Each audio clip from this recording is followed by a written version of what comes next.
Welcome into Locked On Knicks. The Knicks lose 121-108 to the Cleveland Cavaliers. Gavin, it was a defensive breakdown and a bit of a Donovan Mitchell show. Yeah, we're going to talk about both those things. I'll go off on the Knicks defense because I think it's warranted tonight. Donovan Mitchell torched the Knicks. Does it change our opinion on them not trading for him at all? And then finally, we'll finish with some positives. RJ Barrett hit some shots. Julius Randle kept doing some good things. Jalen Brunson got going in the third quarter. We'll talk about it all right now on Locked On Knicks. You are Locked On Knicks, your daily New York Knicks podcast, part of the Locked On Podcast Network, your team every day.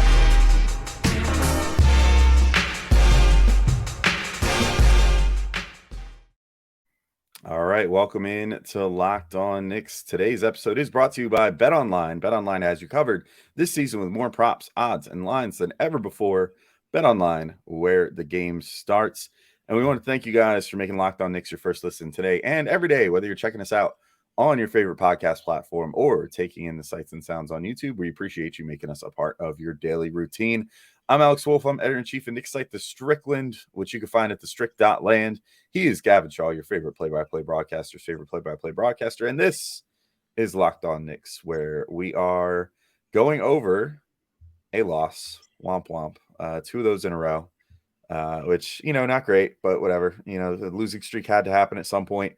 121-108 to the Cavs.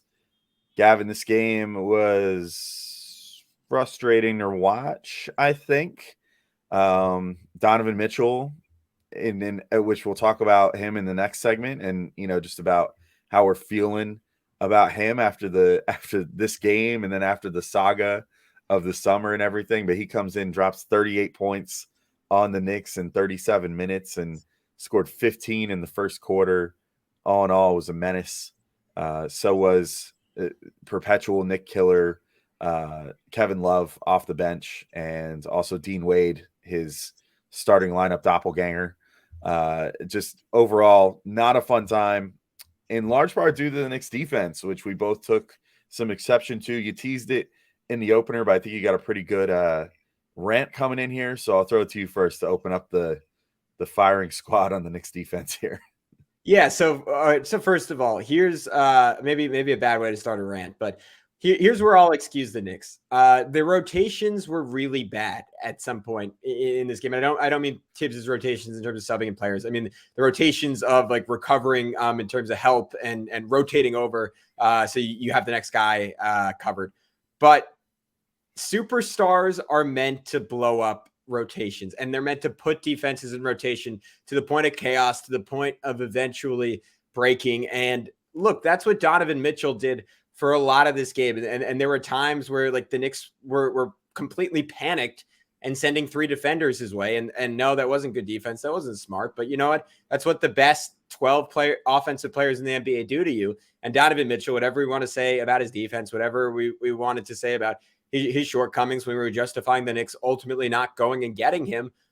He is one of the top, like, honestly, probably like 8 to 10 offensive players on planet Earth, and is certainly playing like it early this season. So some of that is excusable. What's inexcusable for the Knicks, the lack of effort, the lack of focus, the lack of IQ. And honestly, this is like the first time in a long time, maybe because this is the first Knicks team in a while, I've gone into a season with some expectations for just to be average. This is the first time in a long time where I watched the full game, and I was just mad about the level of all those things. And it started really early in this game.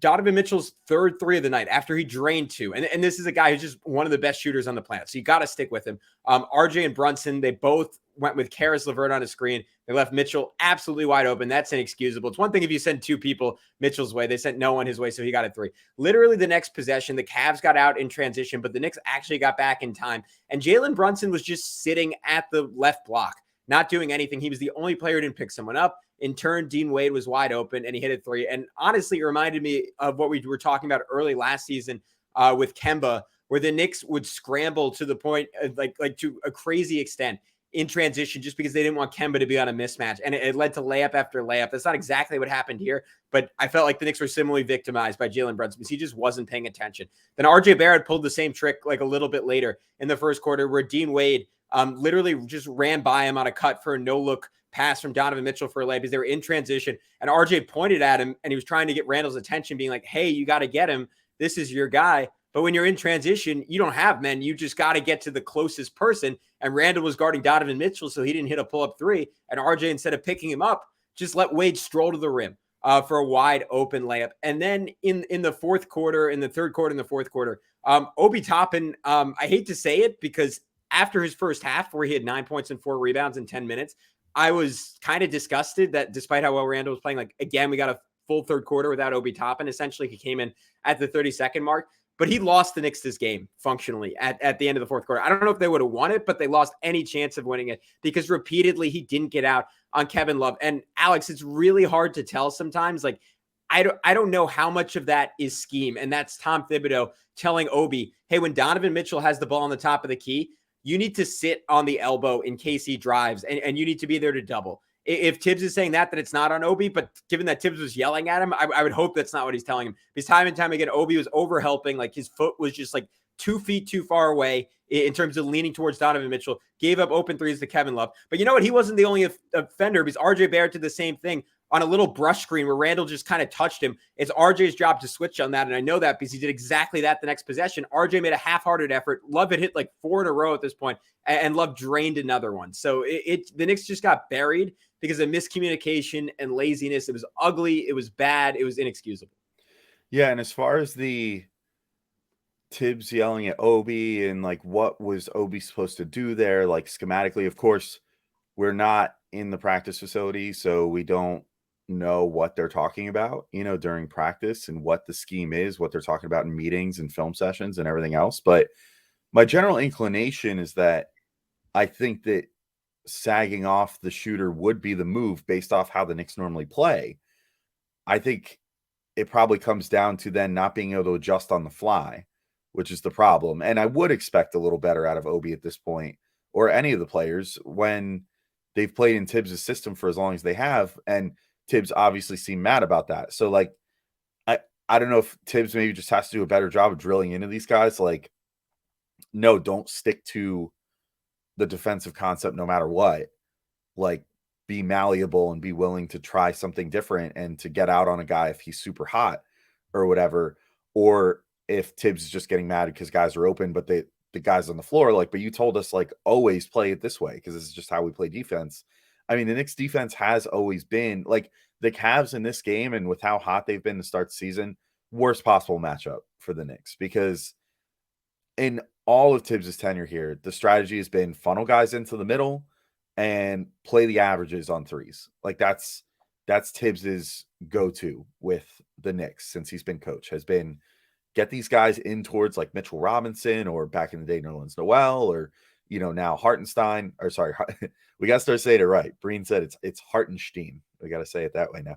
But, start pushing them in towards Hartenstein, in the middle. And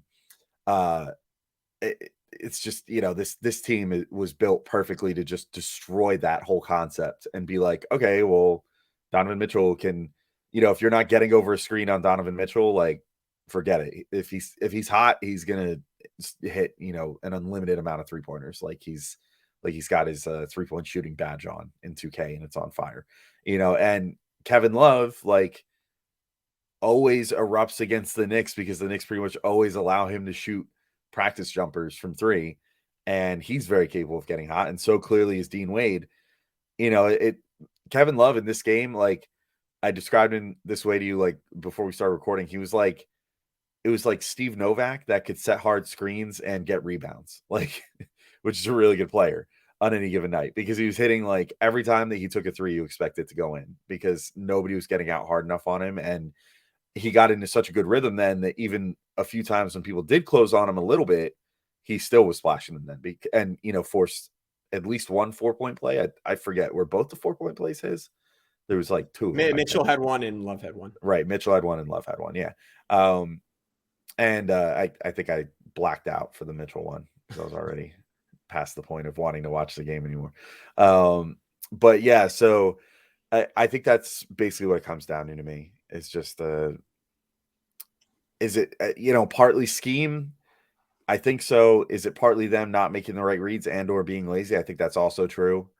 why would they do that in a game where they're facing the guy that they should be, in theory, coming out and being like, no, we should play extra good against these guys because they wanted to trade us for him all year?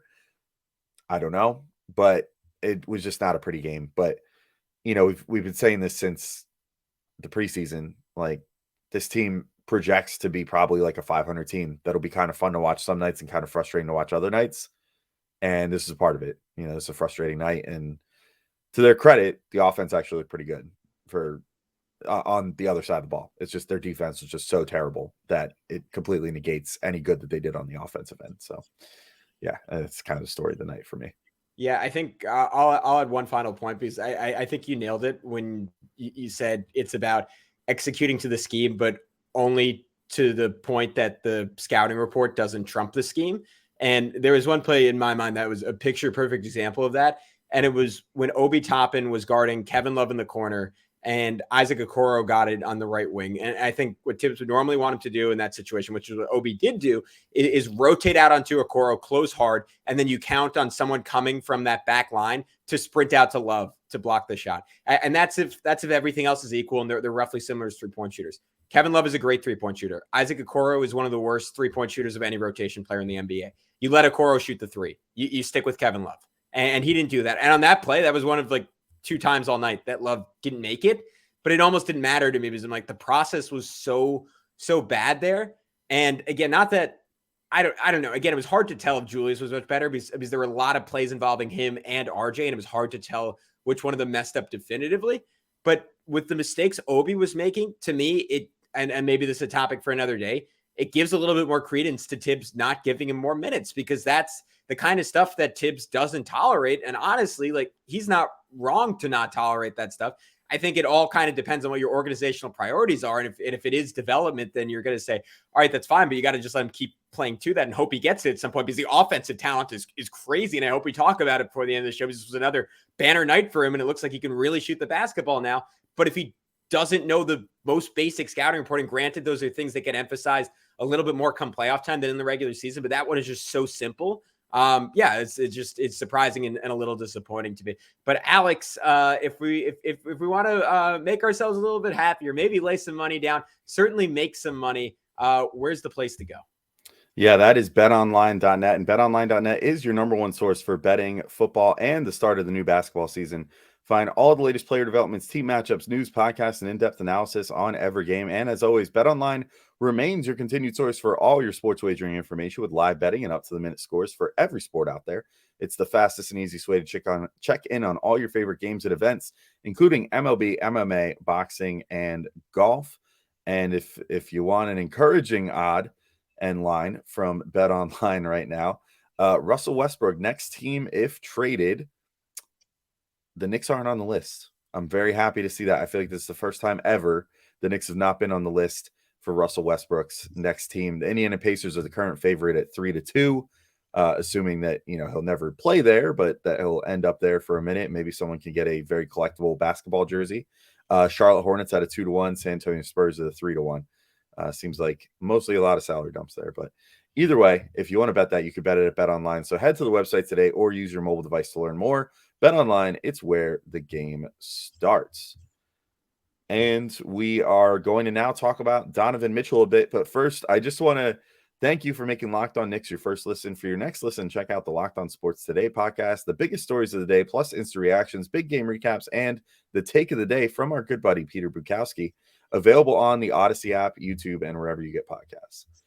All right, Gavin. So we now want to talk about Donovan Mitchell a bit. We already talked about just when we think we're out, they pull us back in to talk about Donovan Mitchell a bit. 12 of 20 shooting, 8 of 13 from 3.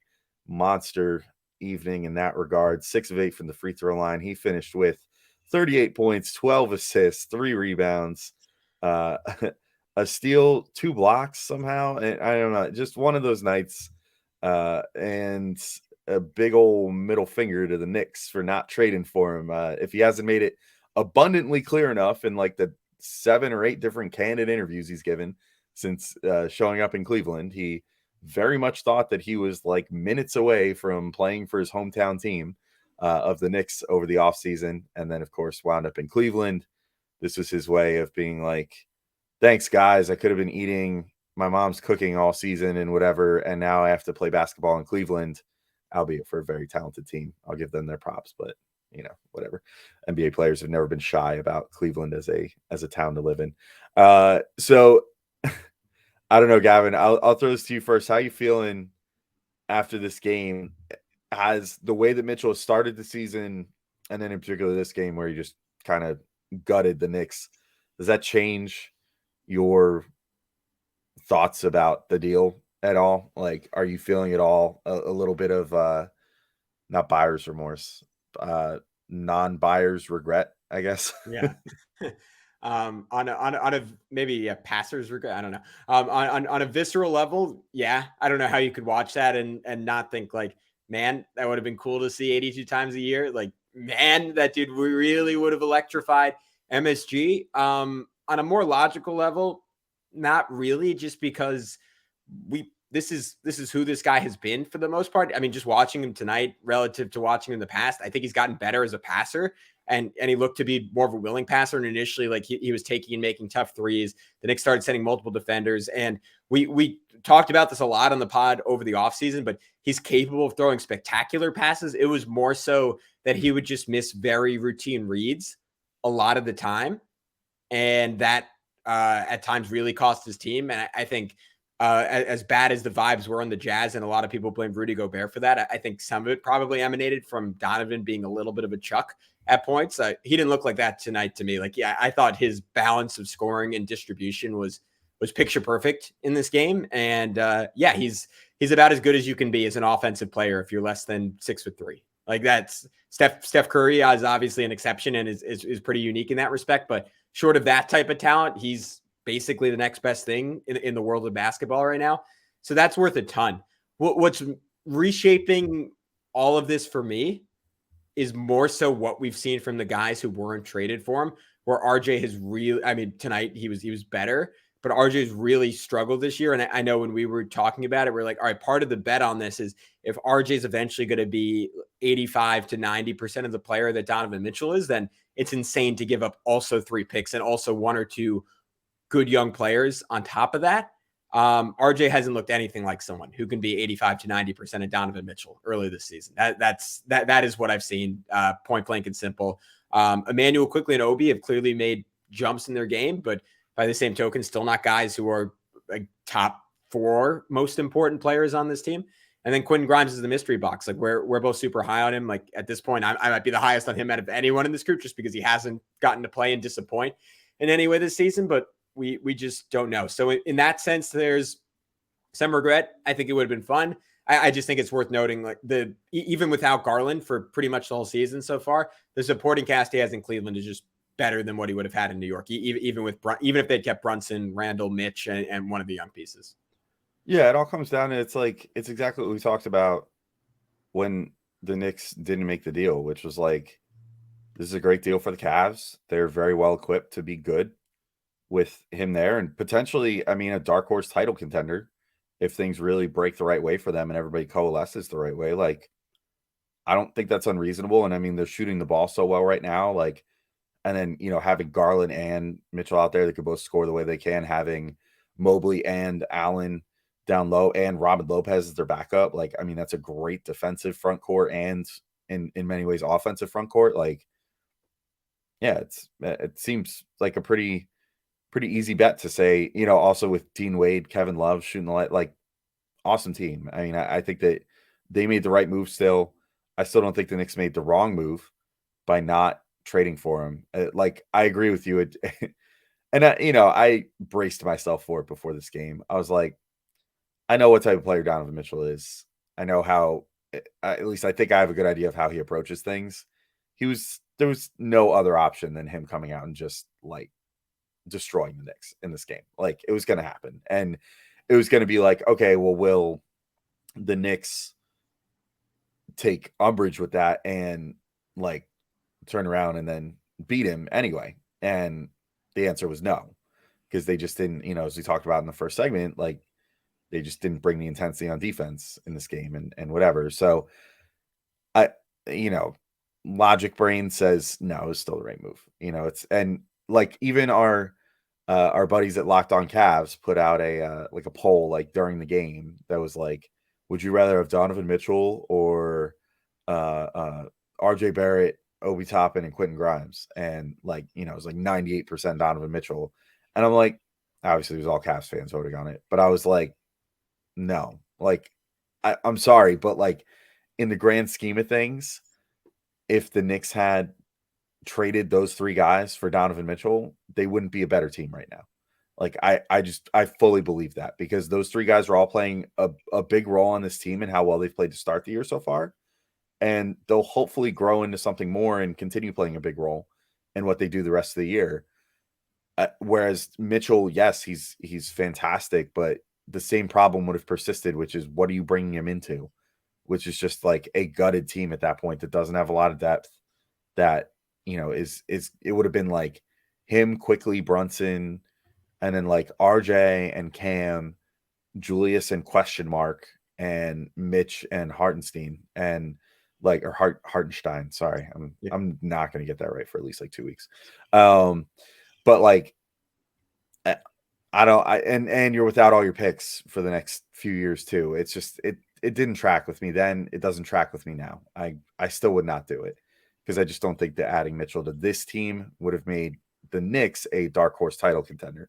Whereas the Cavs doing it, I think, does make them a dark horse title contender. And that's really all you need sometimes, just that shot in the dark chance of winning a championship to win a championship, as we've seen with certain teams like the Raptors a few years ago, for example, or, you know, even to a degree, the Bucks, you know, when they won their title, it was sort of like people were like, oh, well, coming against the Suns is maybe arguably like one of the weaker Western Conference foes that there's been in like a long time, you know, coming out of the West in the playoffs. So like they kind of had their own way paved there. So, you know, there's a lot of different ways to look at it, but I think ultimately it just comes down to, I don't question the move that the Knicks made to not do it, and I won't anytime soon. So I think we could probably move on from that.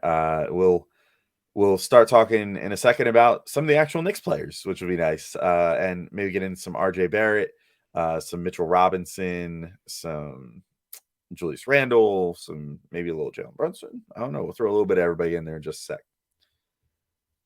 All right, Gavin, we are back to finish talking about this game, and we've talked very little about the Knicks individually, which normally is a hallmark of the show. So we got to fit it all into this final segment.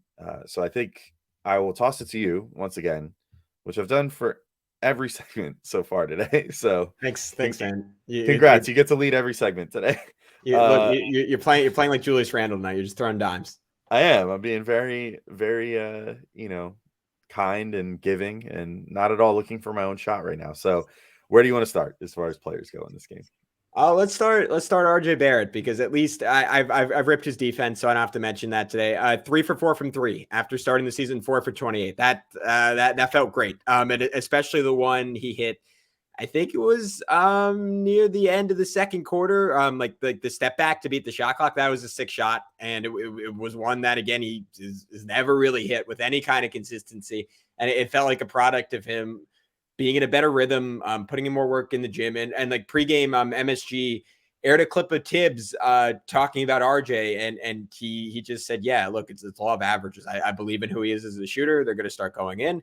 And for me, it's still, I still need some proof of concept, despite the year he's had shooting 40%. I need to see him do it more variety and more consistently and over higher volume. But tonight was really good. Hopefully it's a start of more things to come. And beyond that, I was really impressed that I think he's clearly taken notes on his early play from this coaching staff, who have probably shown him just a supercut of him forcing up tough shots where guys are absolutely wide open. And this game, he didn't do that. Like, I think it's a real credit that despite the Knicks struggles, and despite, I'm sure on some level he wanted to come out there and be like screw this, I'm matching Donovan shot for shot, and I'm gonna show like there was no world where they wouldn't have, they should have traded me for him. He showed a lot of restraint, and I thought mostly to the team's benefit, where he was just throwing these like a bunch of really good passes. Like he had one hard attack in the third quarter where he did a little Euro step, drew 2 defenders last second, threw it to Isaiah Hartenstein for the automatic floater of death, I think is what I'm calling it. And then he had another one where he was trying to post up, and it was like classic possession where early in the season he would have forced a fadeaway, instead just slipped a pass to Brunson backdoor. So those are really easy plays, but I keep saying it over and over again with RJ. I don't think he has to do anything complicated to be worthy of his contract, to be worthy of the plays he has in his talent. He just has to play hard and make the right plays. And defensively, he didn't tonight. Offensively, I thought he was very good in this game. Yeah, I don't know too much more to add on RJ. I thought that he played a very measured offensive game. In many ways, ironically, he proves more by playing within himself the way that he did, that he was, that the Knicks made a right call by not including him in the Mitchell trade than he would have had he tried to come out there and like go shot for shot with him, because I think he showed a good deal of restraint and a good deal of learning from what he's made mistakes on so far early in this year, which is, the shot selection maybe not always being great and, trying too hard a little bit sometimes. Whereas in this game, I thought that he was under control, and, things will develop for him hopefully over time. Like, he's so far from a finished product still. He has started every single year of his career slow.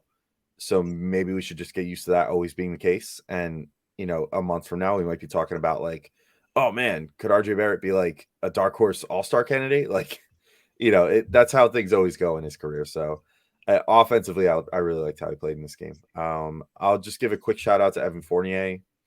Made 3 of 5 threes. His 2 misses were awful though, and came at really bad times for the Knicks. I mean, it was like right down the stretch that like they kind of needed a 3 to stop the bleeding, because the Cavs went on a 12-0 run, I think is where it ended as far as the 0 goes. It was like a 12-0 run when they were basically tied, or the Cavs were maybe up by 1 late in the game, and then the Cavs just rip off this run, and like that was all she wrote for the Knicks basically. And part of that was that during that, Fournier got 2 pretty good looks at 3 and airballed them. Like Clyde would call them UFOs, which Breen said during this game. It's like one of his favorite Clyde things. So quick shout out to Fournier for shooting 3 of 5, but also a little bit of chastising for missing the 2 as bad as he did at the worst possible moment in the game. I want to shout out Emmanuel quickly for throwing maybe the pass of the year for the Knicks so far. This like absolute transition dime to Obi Toppin, which maybe will open the door for you to get to speak kindly of Toppin for a couple minutes, Gavin, like you wanted to. But like just in transition, like I think it was Dean Wade was in front of it trying to play cornerback to Quickly's quarterback and Obi's wide receiver, and it just like it was like a perfect like Peyton Manning pass right in the breadbasket. Like he turned around off a rebound, eyes up, saw Obi going towards the hoop, and then was just like winged it to him. And I was like, oh crap, bad pass. Like there's a guy right there. He's going to get it. And it literally just like perfectly, like it does in football sometimes. Like I think it was Dean Wade had his arm up, and it literally, I swear it must have like clipped his fingernail or something on the way by, and then just landed right in Obi's arms and didn't get a dunk for once. He went up for just an extremely gorgeous layup at the rim. With a little up and under. Yeah, a little up and under scoop off the glass, but it was gorgeous. That was like when that pass happened, I that was one of those that made me go like, whoa, like I can't believe that made it. That was awesome. Like, and it wasn't even a dunk or anything, but it's still like a get up out of your seat kind of moment. So yeah, just quickly for that. Now in my notes, I literally just wrote like genius next to that play. Like that's what it was. And again, those are the moments for both those guys when you want to justify not trading them for Donovan Mitchell. You see that and you say there's something special here, and that it's a unique connection in the NBA right now. I don't know. Maybe I'm not watching enough basketball outside the Knicks, but I don't know 2 other players doing what those 2 guys do in transition. It is beautiful. It is unique. It is a special connection. And yeah, it was part of a first half for Obi that was great. He had that one. He had another play where he set basically a ghost screen on Donovan Mitchell, where he never really made contact, and it set IQ up for this really nice finish. This is my last note on IQ, but he got to the rim on Rolo, and he did his own little up and under right around him. And I don't know if that would have flown against Evan Mobley or Jared Allen, but Rolo wasn't quite athletic enough to get to it. So it was a really nice finish for IQ. And then as far as Obi goes, he beat Evan Mobley on an up and under, and Evan Mobley with his length is one of the last guys in the league. I would want Obi trying that move on, and Obi was just he like hung in the air too long. He's too athletic, and he hit another really nice three in this game, and his shot now. I think in the past he would sometimes panic if he was too wide open, and he would start aiming it, and he has done that at times this season. So I don't want to say that's totally a thing of the past, but he just set his feet, released, and it looks so good when he's in rhythm. Like we didn't even, or I was on with Ariel last game. I didn't even get to mention the step back between the legs he had that he did on Drew Holiday, which was just dirty. Like it's just so obvious he's on another level as a shooter. I'm pulling up the stats right now. He's currently this year 9 for 18 from three. So I want to see him. I wish there was a world where he could take 6 per game and we could see how real that is. But that totally changes who he is as an offensive player. I've already lamented the defense, but it just has to get better for a guy who clearly cares and who clearly plays hard. Like there just has to be a little bit more awareness there. And again, with younger players, that's common. But at this point for Obi, it's year 3. He's 25 years old at this point, maybe almost 26 at this point. Like that stuff has to be a thing of the past. But Alex, so where do you want to jump next? Yeah, I'll give another quick note. I'll just say Cam Reddish. It was like the complete Cam Reddish experience in this game where it was. Yeah, that's what I thought too. Just like tantalizingly awesome flashes of talent and tantalizingly frustrating flashes of talent. I guess it's not tantalizing at that point. Tantalizing for the other team. Yeah, tantalizing for the other team. They're licking their lips at certain attempts that he makes. But like, starts the game with this awesome step back 3, and then gets hit on a nice little back cut by Hartenstein. I do not do German. Hartenstein it hits him on a backdoor cut, and he goes up for that and makes it. And then like later on, he tried to do like his best Jalen Brunson impression with just like kind of getting into the middle of the paint and then just kind of stopping and trying to pivot like 30 times and make something happen, but had like Chetty Osman on him and I think Jared Allen and maybe also Mobley just like eating him alive and tried to go up for something and just got annihilated. Tried similarly, like he had a one-on-one with Jared Allen and was like, best thing for me to do right here is to go up and under on Jared Allen and see if that works. It didn't work because that was just a bad choice of shot. So it's just like frustratingly bad, but tantalizingly good stuff from Cam Reddish. So it was, I don't know. All in all, some very Cam Reddish 16 minutes. But all in all, I would say a positive in the end. It just kind of came, just like for most of the guys, the good stuff came early and then the bad stuff came late, which was unfortunate. Like the whole bench unit in the second half looked pretty freaking bad, which was not awesome. Mostly because of the defense. But I guess next I'll talk also about here's the like 10th time I'm gonna Isaiah Hartenstein.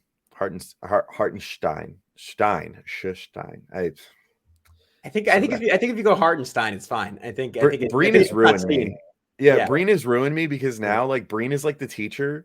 And I feel like he just gave me an assignment and I want to make sure I do it, but it's so unintuitive for me to pronounce things like German. I just don't. I'm going to keep just going with Hartenstein. I think you're right.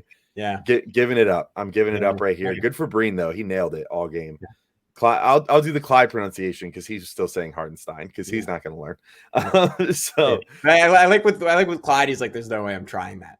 Exactly. But anyway, I thought Hartenstein had a really good game too. I think this was possibly my favorite game from him so far in the regular season. I just thought that in a game where Mitch was struggling with foul trouble, he really brought a stabilizing presence. And this is like one of the hardest teams in the NBA to compete with as a backup big if you're forced into like a starter's minutes allocation, because they're just so deep at center and power forward and have so many tough matchups between, they have like the two traditional centers in Allen and Rolo that do their job so well.